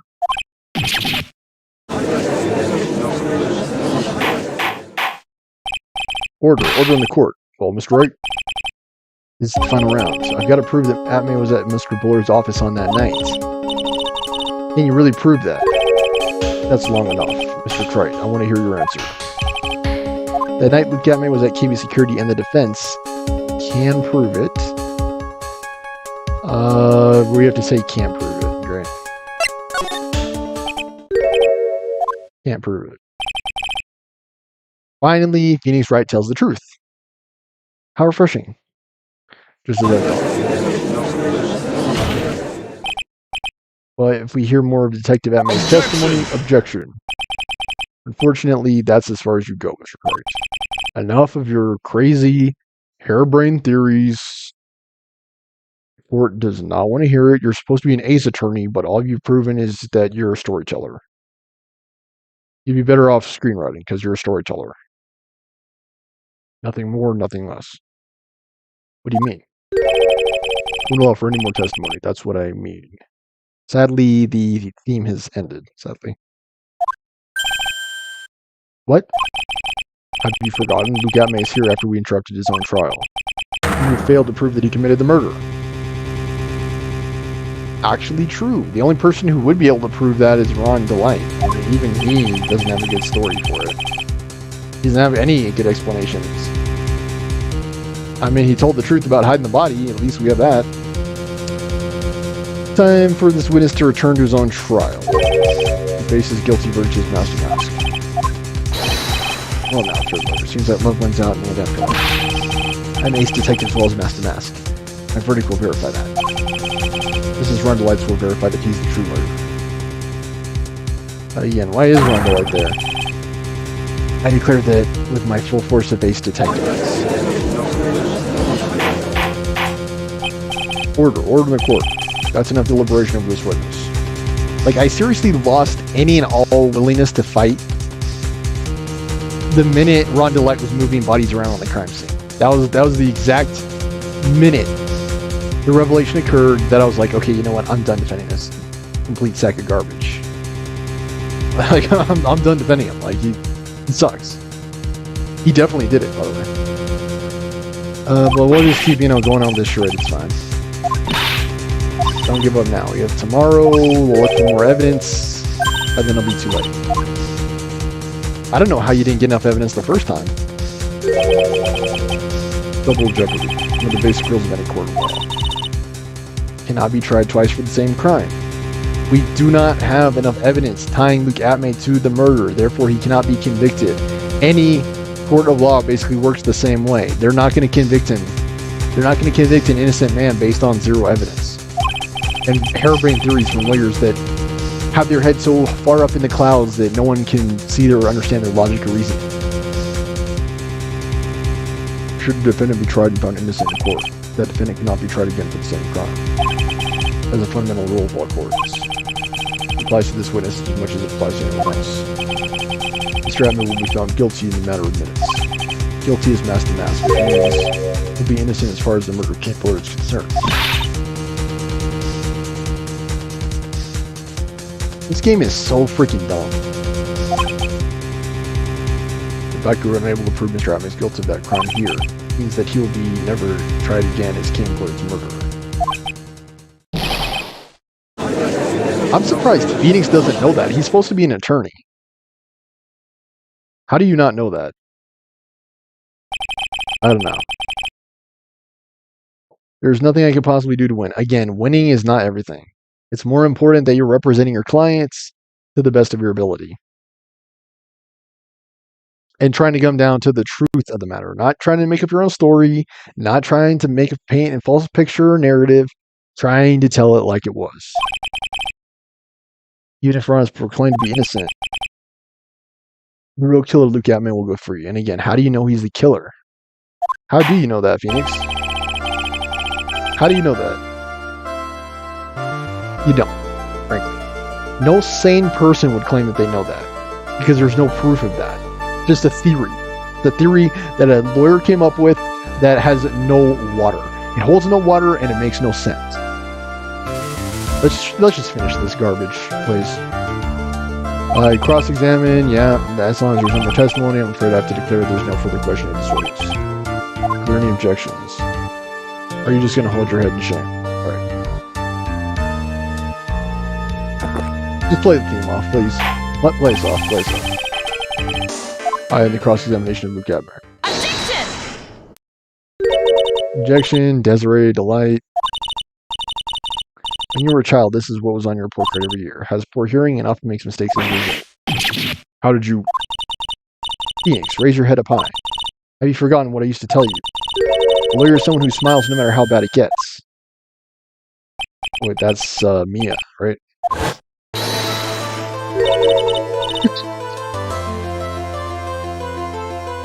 Give me a break, dude. They're back with the possession stuff. Give me a freaking break, dude. Let's just get this over with, please. Mia. You possessed your sister, Maya. Again. Brain channeling technique. Yeah, is this Naruto or is this something else? I don't know. I know that it's really Maya who's standing before me, but right now she's my mentor, Mia Fey. She looks like Mia, but she's Maya. That makes perfect sense. Now let's do this. There's nothing more we can do, Mia! Without any more testimony, I can't cross-examine. Not yet. The testimony's not over yet. What do you mean? Your Honor, just now you said something very interesting. You've cross-examined every statement the witnesses made here today. Yes, that's true, but... Unfortunately, Your Honor, you're forgetting something. Earlier, after the last cross-examination, the witness made a number of remarks. Love wins out in the end after all. I am the ace detective as well as mass to mass. My verdict will verify that. This is run the lights will verify that he's the true murderer. I declare that with the full force of my ace detectives. Again, where's the flaw in that testimony? These comments appear to have no importance whatsoever. Very well, then we shall prove their importance via cross-examination. At any rate, as long as the witness has made these remarks, we the defense assert a right to question them. Is that alright with you, prosecutor? Godot's like, dude, just shoot me now, please. Is something the matter, Mr. Godot? Oh, nothing. Sir Lawyer, it looks like you're one step too late. You think such falsehoods would do anything to me, look at. Let's hear it. Huh? It's true that the witness made some remarks. So then, let's hear this last bit of cross-examination. Let's go ahead and waste everyone's time. Let's do that since we've been doing that for about the last hour and a half already as it is. Mr. Godot, what are you... Very well then. Luke Abner, I'm going to allow the defense to cross-examine your earlier remarks. The defense would like to hear why you declared the defendant to be the true murderer. Probably because he is. I mean, unless Luke Abner had no way of knowing that. Which, I mean, I guess it's possible. It's possible he had no way of knowing that.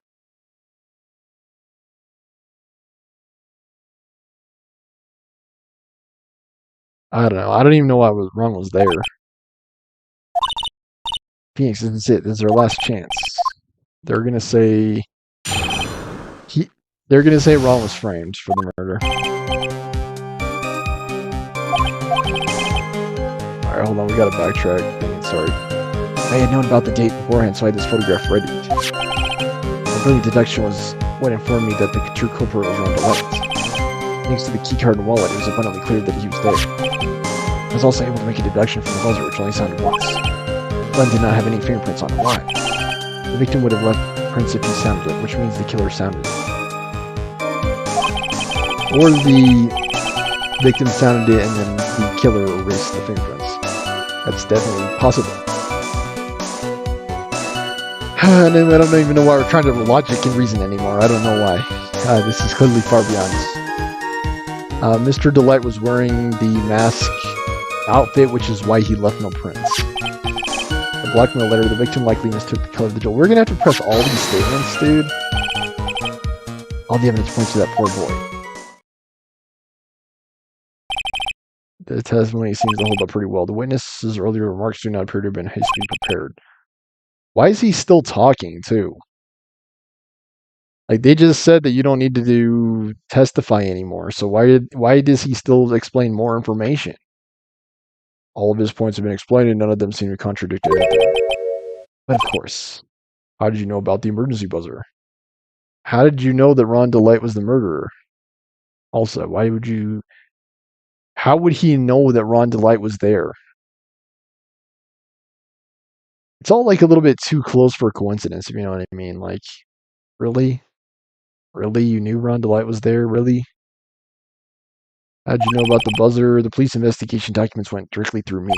I always look over all the documents. It's elementary, sir lawyer. Are you going to make even more trouble for us now, sir lawyer? I'll not allow any of your usual shenanigans, Mr. Wright. I mean, there have been an unusual amount of shenanigans, even for Phoenix Wright in this episode. Even for him, there have been an unusual amount of shenanigans. Yes, Your Honor. You cannot postpone Luke Atmay's trial any longer. This is your last chance. Oh, it seems that the party's about to begin. Let's just finish, please. Phoenix. There isn't any evidence that contradicts that testimony.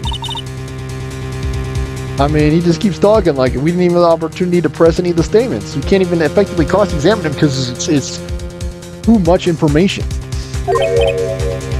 So it would seem. Listen, Phoenix, pointing out contradictions doesn't always mean you have to present evidence, does it? Oh my gosh.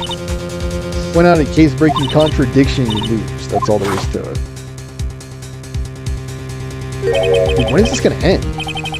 Cup number 17, the last cup. Seems like time has come to put an end to this trial. Thank you, Godot. Thank you for saying it. I really just want to get this over with, because this has been ridiculous. In a word, ridiculous. I'd find contradiction in the testimony, and I need to point it out without presenting evidence.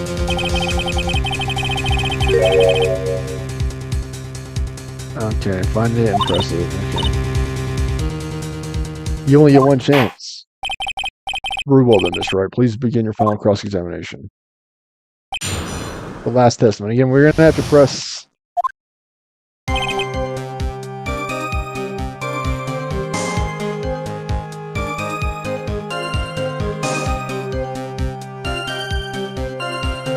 I can't press the wrong statement. I think it's the first one.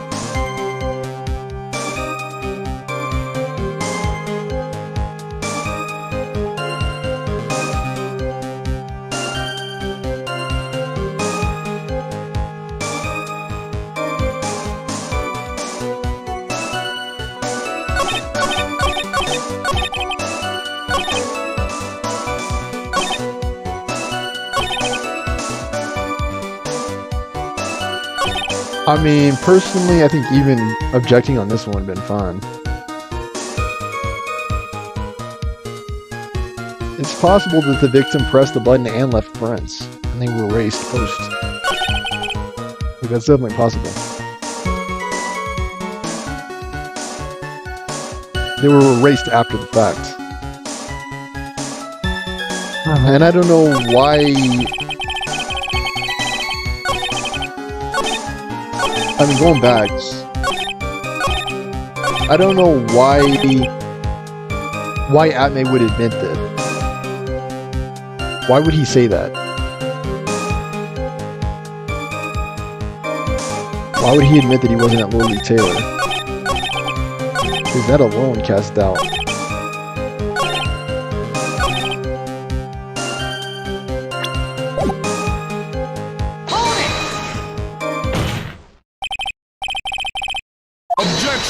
Objection! Still don't get it, do you, Trey? This isn't the time to be pressing the witness on every little statement. I'm afraid you're the one who still doesn't get it, Mr. Godot. What? Mr. Atmay, it seems you've finally admitted that you were in the CEO's office on the night of the murder. How can you say that? Let's review your testimony, shall we, Mr. Atme? The button did not have any fingerprints on it. Why? Mr. Delight was wearing his Mr. Damask outfit. Master Mask outfit, is that correct? Even that, what is wrong with Ron? Like, why would you do that? He was fired, he comes in, drops his wallet, dresses up his masked Damask.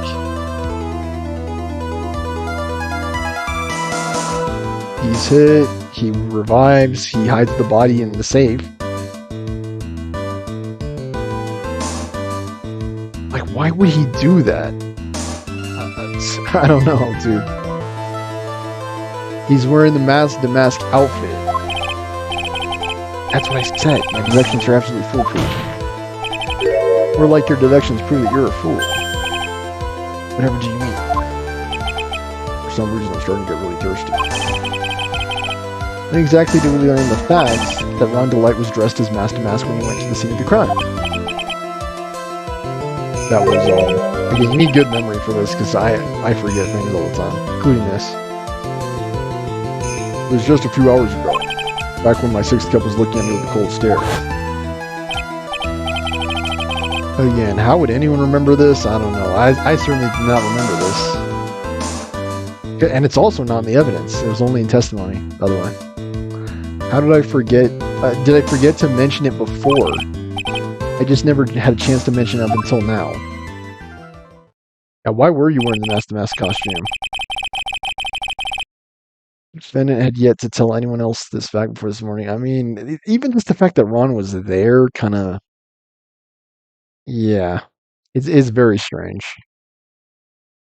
Technically, any one of the three of them could have pressed that button, right? Kane could have pressed it. Ron could have pressed it. Luke could have pressed it. Any one of them could have pressed it.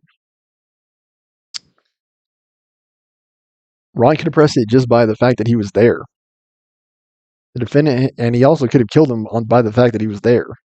The defendant had yet to tell anyone else the fact before this morning. Therefore, the only people who should have known this are those who've been watching this trial. Luke couldn't have been watching it. He was on trial himself. Again, flawed game logic. We couldn't hear anything that was going on in that trial, so how is it the case Luke was able to hear what was going on in this trial? It doesn't make sense.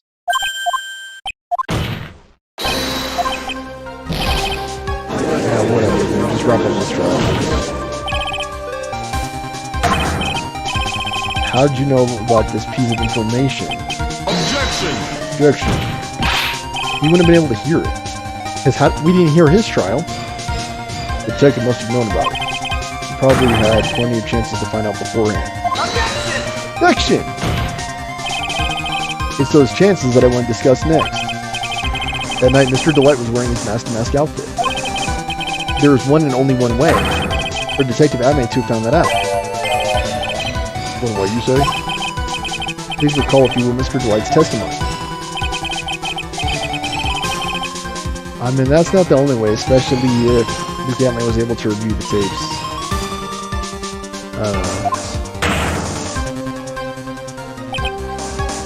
My client witnessed the real killer. Objection! And where was that testimony? Yeah, exactly. Where was that testimony? There should have been either Ron's testimony or the security tape backing it up. Why were both of those not in the game? Because that would save us so much hassle, so much confusion. Mr. Delight never saw him, so there's no way to tell whether or not the real killer was the gap. Objection! It's with that statement that I'll turn this case on its head. What are you implying? Mr. Delight saw the real killer, correct? Now, if you turn that statement around, it stands to reason that the real killer had also seen Ron Delight. He was wearing the Master Mask costume.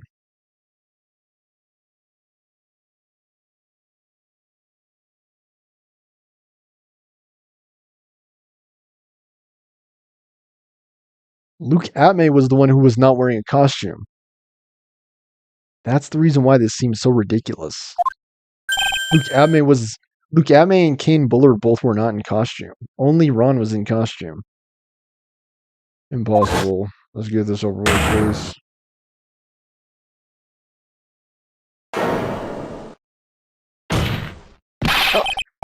How is it the case Ron didn't see him? I still don't get that. Detective Abney, you saw Mask to Mask at the murder scene that night. You saw him when you killed Kane Bullard and assaulted Ron Delight. That's the only way you could have known what Ron was wearing.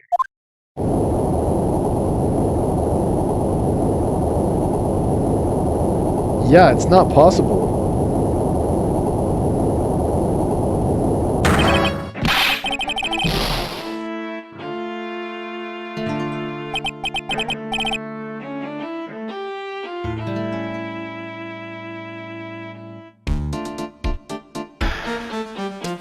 It's just flawed game logic, right? People would not say this in real life. It has to be a made-up story, dude. He would not claim that he could only have known from testimony, because that wasn't the only way that Abney would have known. If Abney was in KB security, that's another way he could have known that Ron was wearing the costume, because he saw him in person. He didn't need to hear it through testimony, so I don't know why the game even said that. He didn't need to hear it then. He would have seen it. Just like Ron saw him. Yet somehow doesn't have any memory of that having occurred. Alright, let's get this over with. Taking a look. Unable to find a rival worthy of my genius, I was forced to create one by myself. The tragic clown. That's the same line you gave yesterday. I think there's a little bit more meaning behind this time.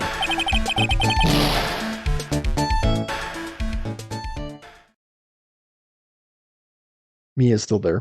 An awfully complicated incident. Yeah, no kidding. So convoluted. Yes, thank you. Convoluted, in a word. These trials are downright absurd and ridiculous.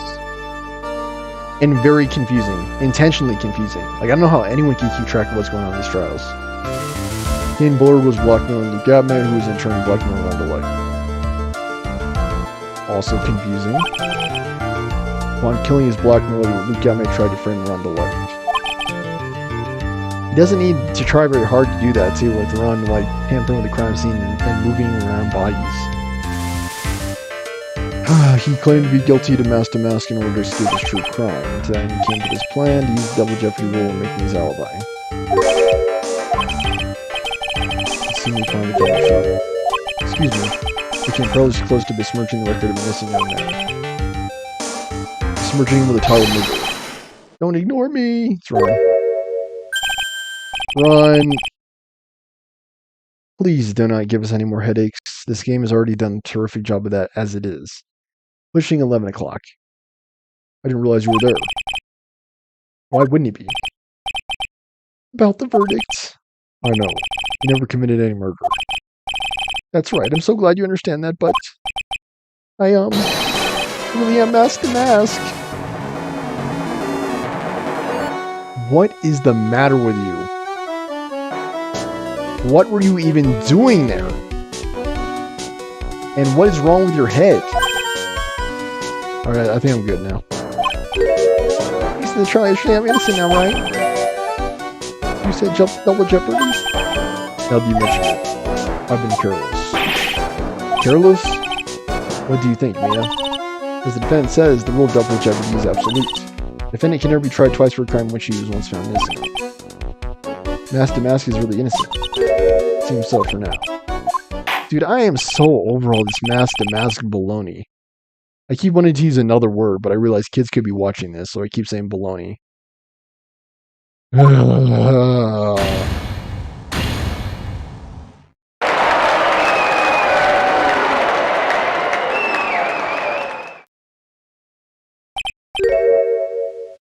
This is really lucky. This isn't so good after all. You see, the thing is, I still am Mask to Mask after all. Dude, just be lucky that you weren't sentenced to a crime that you committed, okay? You did it, Phoenix. Thanks, Mia. It's been a long time, hasn't it? Maya doesn't call on me much these days. Oh? I'm just joking, Phoenix. Don't take everything so seriously. On the other hand, Maya, she seems kind of torn these days. You mean about becoming the master of the Crane Channeling School? Becoming the master means nothing. It means saying goodbye to our mother. Misty Fang, right? Watch over her, will you, Phoenix? Of course. See you around. I do not get any of this. Mr. Wright. I don't know what to say. Congratulations, Mr. Delight. Thank you so much. No, wait. Nothing really matters anymore, though.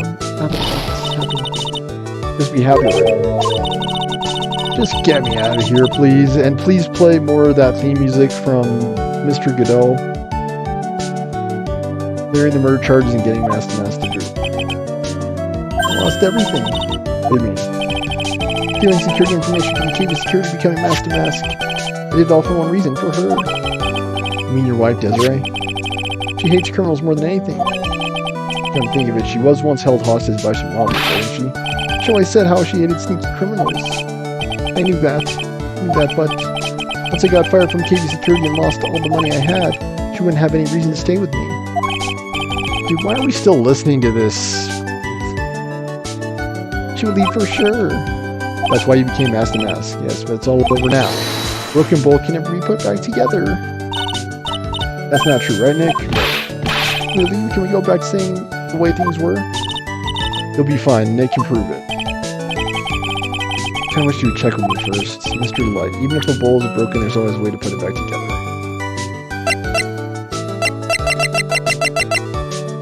Is it the vase?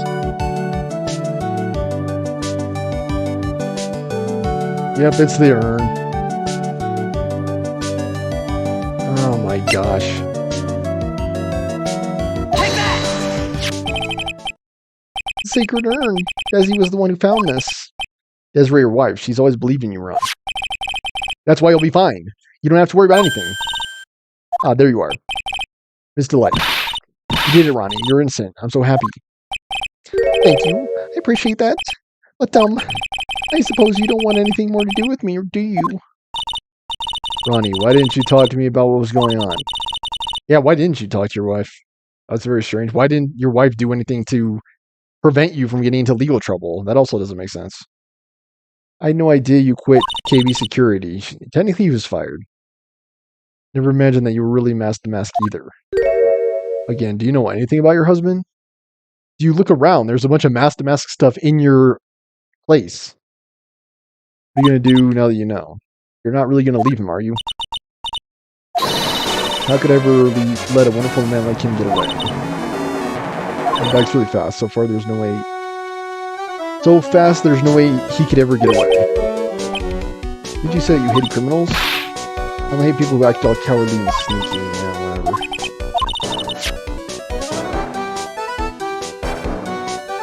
He didn't leave that, though. that was Luke that left that. At least Luke claimed he left the calling card. I mean, I don't even know if that's true anymore. Every day I spend these excitement, Desi. She's only in it for the money, by the way.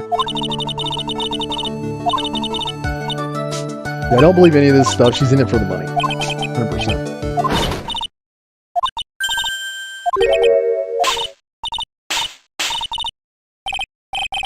Earl here has a wrong idea.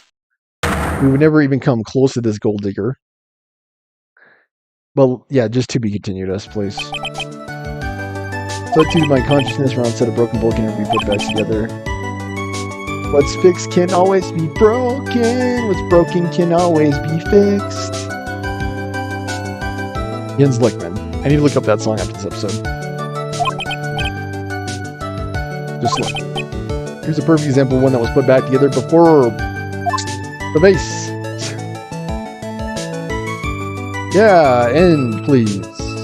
Thank you. Best thing about the episode was Godot's theme. Straight up. Stolen Turnabout. Everything else was complete baloney. Brand new episode has been added. Great. Episode 3. Please save so we can end this sorry excuse of an episode. Yeah. We're officially done. Thank goodness. Recipe for Turnabout. Okay, more fun-filled fun next time. Good gosh, guys. Like, glad that's over. Thanks for watching.